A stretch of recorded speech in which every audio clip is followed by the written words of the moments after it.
All right, guys. Thank you for joining me today. I'm Dr. Childs, and today we are going to be discussing this blog post, and it is titled Levothyroxine Side Effects, the Complete List plus a Dosing Guide for Patients, and that is exactly what we're going to be going over today. All right, I want to talk to you about all of the side effects, both good and bad, of levothyroxine, and how to know if you're on the right dose. Okay, and so this will kind of help patients understand what's going on in their body and why they may need more, they may need less, or perhaps maybe they need to switch medications. If you don't know me, I'm this guy right over here, so I'm Dr. Childs, and this is a blog post from my website that I will link in the description below. But let's jump in with both feet here, okay? So what I want to start with is a bunch of questions that you may be asking yourself, and we're going to kind of go over a lot of these together, but let's start with these. So something you may be thinking is levothyroxine working for me? Okay, why do I still feel bad if I'm on thyroid medication? Shouldn't I be feeling better? How long will it take me to start feeling better if I just started medication? Are my new symptoms I'm experiencing related to my thyroid medication? Another big one is, why am I still gaining weight on thyroid medication? That doesn't make sense from everything that I know. And are these symptoms normal? All right. So if you have ever internally or thought or asked yourself any of these questions, then this is what I want you to listen very carefully, because we're going to be going over all of those questions. All right. So to start with, I want to talk about the positive side effects of levothyroxine. All right. We will talk about the negative potentially, but let's start with the positive. And to explain this, I want to start here. So if you're experiencing a negative side effect of levothyroxine, it's probably due to one of two reasons, and we'll talk about that in a minute. But what about the positive side effects? So if you're on this thyroid medication, levothyroxine, or any thyroid medication for that matter, you're taking it because, or at least you should be taking it because, you are deficient in that hormone in your body, right? So you've been diagnosed at some point with hypothyroidism or Hashimoto's, and somebody has determined that you need more thyroid hormone in your body. So if we are replacing what your body doesn't have normally, you shouldn't really be experiencing any side effects from that medication itself, right? Like that just kind of intuitively makes sense. But why is it that so many patients who are on levothyroxine, why do they feel so crummy? All right, and that's the question we're going to be answering. And so what I would pose to you is, it's generally due to the way your body is metabolizing the medication. All right, we'll go into that in detail. Or you're probably not reacting to the medication itself, but more likely something that is inside of the medication, like a binder, a filler, or a dye. All right. So let's talk about that first of all. So if you look at levothyroxine, and this is a chart. You can see this on the blog post if you'd like, and it has a ton of information for you. And what it does is it shows you in this column here the strength, so 25 mics, 50 mics, 75 mics, 88, etc., all the way down. And then it shows you the color additives that each of those dosages have. And you can see here that probably the best levothyroxine tablet or dosage that you want to have is the 50 microgram dose, because it's white and it has no additives or fillers. So if you're in a situation where you believe you may be reacting to one of these fillers or dyes, and that's usually because you may be experiencing some hypersensitivity reaction, which again, I'll talk about that a little bit later. But if you fall into that category, it might be easiest for you to simply switch to a 50 microgram tablet. All right, let me explain what that would seem like, or what that would look like.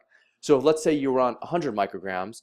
Instead of being on the 100 microgram dose right here, which has yellow number 10, aluminum lake, yellow number 6, okay, lots of stuff that you don't want in your body, you could take 2 of the 50 microgram tablets, okay? And same thing, if you're on 150, you could take 3. If you're on 125, you could take 2.5. All right, so you can get your dose pretty darn close to whatever you want. 75 is 1.5, et cetera, et cetera. So it's just some simple math, and you would just have to ask your doctor to say, instead of giving me 100, how about you give me 2 50s? And for a lot of you, that may be sufficient, all right? And that would be an indication, or that's one of the causes that you might be feeling poorly on the medication. Now that would be, I would say very few of you would respond to that, but it still is something to consider, especially if your physician isn't open to changing your medication completely. And how you know you may be reacting to one of the fillers or the dyes is because you may be experiencing a hypersensitivity reaction to one of those things. And the symptoms of that would include things like hives, that's what urticaria is, or pruritus, which is just itching. You may get a rash, you may have flushing, a warmth sensation across your body. You might also get facial swelling around the eyes or especially around the lips. And those are the kind of reactions that's more likely due to something inside of the medication itself, not the levothyroxine, not the hormone, but something that is used to distribute the hormone to your body. All right, and then I've included here also a list of everything that's inside, in addition to those dyes that we talked about, all of the other ingredients which are inactive, okay, because the active component is the T4 within levothyroxine, but there's also a ton of inactive ingredients. And you can see all these here: silicon dioxide, mannitol, cellulose, etc., sucrose, yada, yada, yada. You can go through all of that on the side if you'd like, but the one I want to point your attention to is the cellulose. And the cellulose is what I see a lot of people reacting to. And here's why. If you have hypothyroidism, you generally also have GI symptoms accompanying that as a result of the low thyroid hormone in your intestines, okay? And so that can slow down the intestines, lower the amount of stomach acid you have, and make digestion a very difficult process. So by giving you cellulose, which is just a carrier, kind of like a sticky plant-based additive there that just allows your body to slowly absorb it, you can have problems with the digestion of the cellulose and therefore absorbing less of the thyroid hormone because of that issue. So we may be giving you whatever, this is an extreme example, but let's say we're giving you 50 micrograms, you may only be absorbing half of it, or 60% or 70%, because of your inability to break down that cellulose. So that's kind of the gist of it, of what you could be reacting to. Now I want to go over some specific things in detail. All right, so number one of this is levothyroxine causing me to gain weight? Now, that's a question I see very frequently from a lot of patients.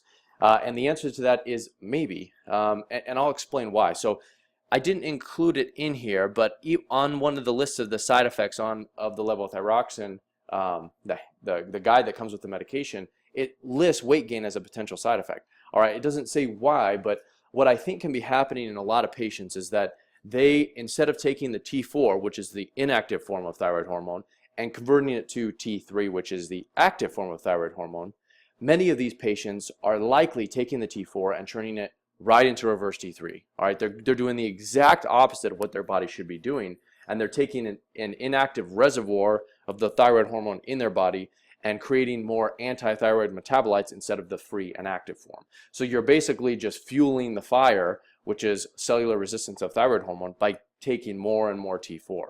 So by doing so, you would basically put a brake on your metabolism. You would lower your metabolism, and that would therefore theoretically lead to weight gain. And you can see here I've included some screenshots from a lot of people who were doing okay, and as soon as they started taking levothyroxine, they gained 10 to 20 pounds. So this is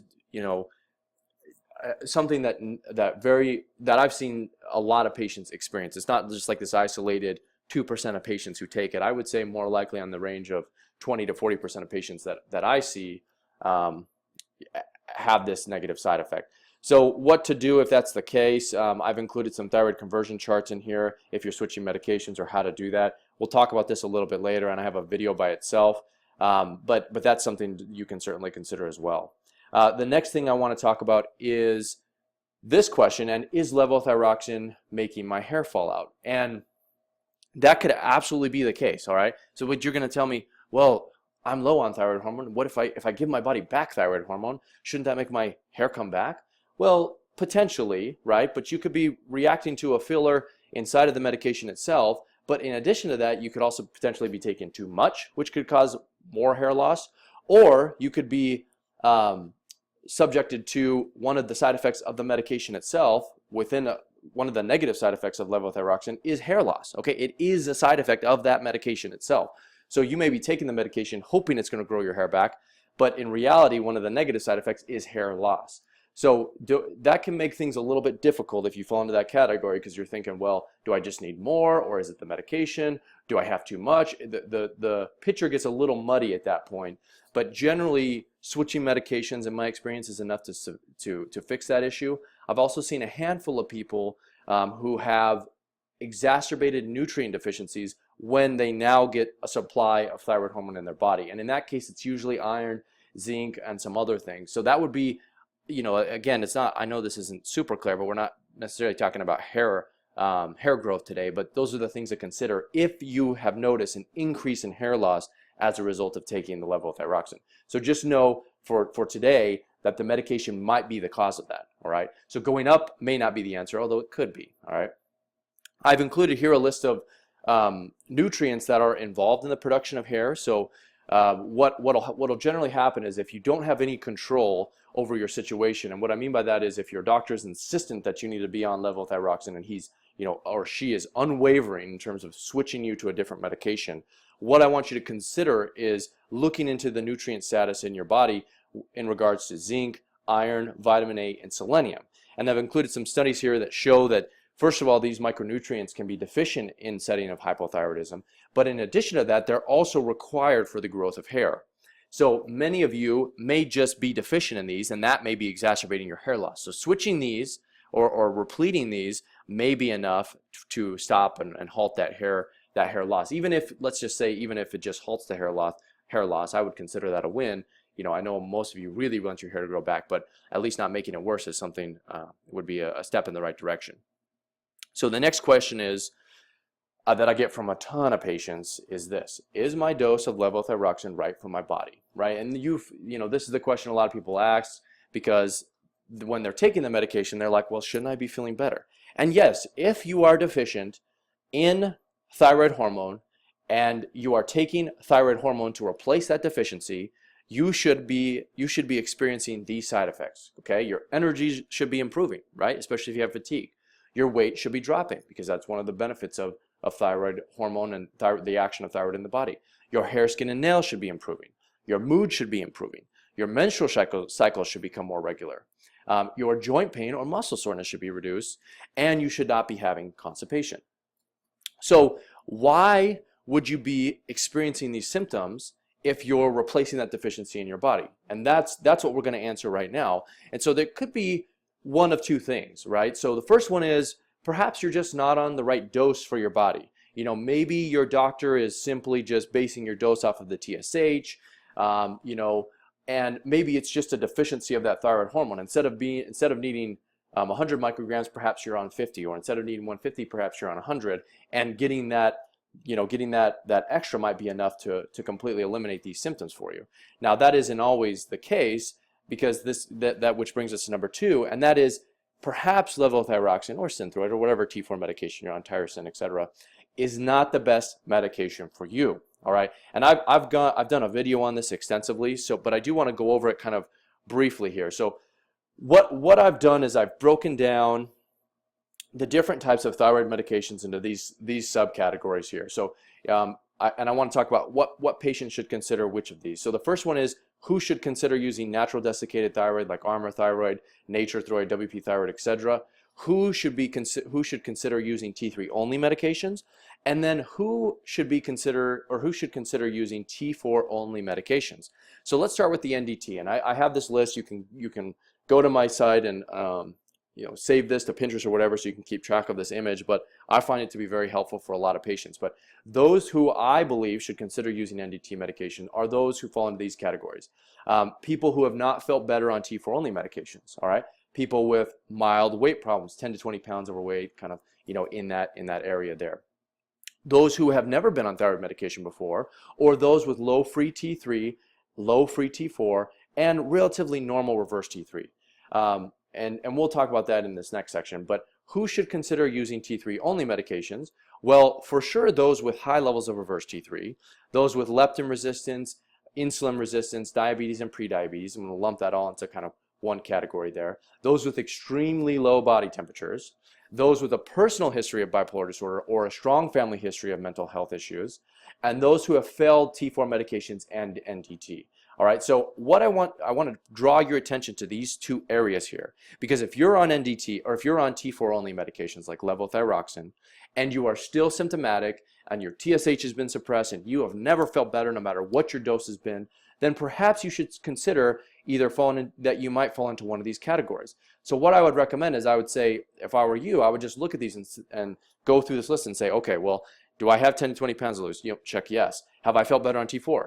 Nope, that's not, I haven't felt better. Okay, what about where do my low free T3, or where does my free T3 and free T4 levels kind of check out? And you can kind of just go through this thing and check out which category you belong in. If you think you need T3, then look at your reverse T3 levels. If they're astronomical, or if they're 20 or 30, all right, that's an indication that your body is starving for T3. Do you have leptin resistance, insulin resistance? Has anyone told you your blood sugar is high? Yada, yada, yada. You can go through this list and kind of check these off one by one to figure out where you think you fall. But I would do that if you're not feeling any better on the medication, all right? And so that would be something to absolutely consider if, as I'm going through this list and as I'm speaking to you now, and you're like, yeah, you know what, all of this is ringing bells, I haven't felt any different, I just continue to feel worse no matter what happens with my dose, you might fall into one of those categories, all right? The next thing I want to do is I want to talk about the negative side effects of levothyroxine to watch out for, all right? And so as I kind of alluded to earlier, that could be from one of two things, all right? The first one that we mentioned was the hypersensitivity reaction to the fillers or to the dyes, okay? So we kind of went over that. That's the facial swelling, the itching, the angioedema, hives, etc. That's all of those. But the second reason you might be experiencing negative side effects from levothyroxine is because you may have too much medication in your body. And I know what you're thinking. Well, that'd be the greatest day of my life if I had too much thyroid in my body, because I feel like I've constantly had too little. Well, it sounds good in theory, but you usually end up with some pretty adverse side effects. So we'll talk about those. How do you know if you're tipping into hyperthyroidism? Don't base that off your TSH alone. I know plenty of people with a suppressed TSH because of the levothyroxine or T4 only medication they're taking, but have 100 out of 100 signs and symptoms of hypothyroidism. Those are not hyperthyroid patients. All right, so get that out of your head. But what are the side effects of or what might you be experiencing if your dose was too high? So number one would be worsening fatigue, believe it or not. So you would get a boost of energy initially, and I've seen this happen before in patients. They get a boost of energy when they're switching medications, and they're like, I'm feeling great, I love this. And then, a month goes by and they start to get worse and worse and worse, and their energy just plummets, okay? You may get a jittery sensation or a nervous feeling. That's pretty common, worsening anxiety, etc. You might get insomnia or the inability to sleep. You might have tremors or shaking or resting tremors, what you're just sitting there and your hands just kind of quivering. You feel like, like your skin's crawling. You may have anxiety or panic attacks. Those are very common, especially if you're prone to anxiety and then you have too much medication. And then also your hair might be falling out or getting worse. So you can see some of these side effects, they are the hyperthyroidism and hypothyroidism. There are some crossover there. So, hair loss is one of those, but so that's what can make things kind of difficult to figure it out. And you can get, I mentioned this in here as well, but some of these side effects can also occur if you're taking T3 only medication. So this isn't limited just to T4 only medication. It could be too much of any thyroid hormone, T4, T3, whatever, okay? I've also included another complete list here. I'm not going to go over each one of these, but these are what I would consider to be the most serious side effects of levothyroxine. So chest pain, difficulty swallowing, irregular heartbeat, the sensation that your heart is fluttering or skipping beats, those are all concerning. Obviously, if you're not urinating as much as you did before, that's a very serious symptom. Nausea, vomiting, fever, things like that, kind of the ones we went over before. You can read the complete list here if you'd like to. And then sort of the less common and less serious, or these are more common but less serious side effects of levothyroxine: abdominal pain or cramping, reduced appetite, maybe perhaps worsening depression or anxiety, sensation to warmth but not feeling overly hot, temporary hair loss, some issues with fertility, weight gain, as I mentioned before, definitely on there, but also weight loss potentially, depending on how your body reacts and metabolizes that medication. So these symptoms tend to be a little more common and actually may go away. So the other ones that I mentioned would be a reason for you to make an appointment with your doctor immediately.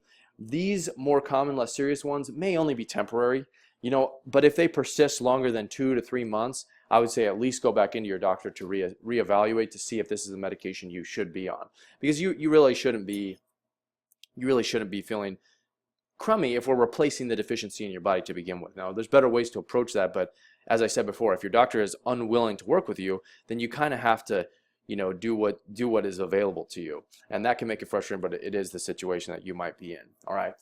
So to wrap it up, I don't want you to come out of this thinking that this medication is terrible or horrendous, and In my experience, only about 5 to 10% of people really do well in levothyroxine, but you certainly could fall into that category. Now, what I would do is I'd recommend that you go back up to this picture here and just plug in your symptoms and just kind of go through the checkbox and see which one you might do better. Now, this is not something to live and die by. I don't want you to think that, but this is a guide that you can use just to figure out where you might start or what might be your next transitioning point. So don't think that levothyroxine is bad for everyone, but it certainly isn't good for everyone either. Now, some people do need NDT or T3 by itself, and to figure that out, you'll have to kind of go through this and understand. And so I hope that this has been very helpful for you.